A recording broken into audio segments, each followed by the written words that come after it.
কি বলবো ভাই? দুঃখের কথা। আসলে ভাই পুরুষ মানুষ ভালো হতে চাইলে এই সমাজের লোকেরা ভালো হতে দেয় না। আর কবেন যে সমাজে কি করছে তোমারে? ভাই করি ব্যবসা, এই ব্যবসা মানুষের নজরে থাকে। মনে করে হাজার, হাজার টাকা কামাই। কামাই মাসে ৩০-৪০ হাজার টাকা ইনকাম করি। কিন্তু ৪০,০০০ টাকা ঢাকা শহরে ইনকামে এটি কি হয়? কিচ্ছুই হয় না।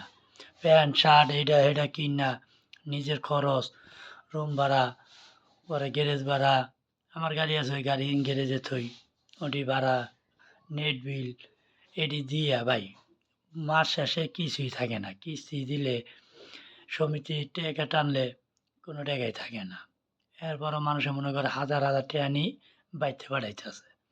এটা কিছু মহল্লার লোকেরা এটি ইচ্ছাকৃতভাবে মানে কয়দিন আগে আমার থেকে কিছু টাকা তারা নিছে এই একটা সাইকেলের ব্যাপারে।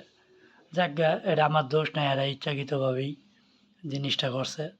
এটার পরও কই না, তারপরও আর নিজে চলি নিজের মতন। এরপরে এরা দেয় কয় ও এত ভিআইপি করে চলে আর আমরা স্থানীয় পোলাপান হয়েও চলতে পারি না।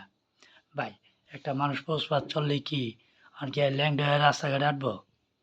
এই জিনিসটাই মানুষের নজরে বাইজা যায়।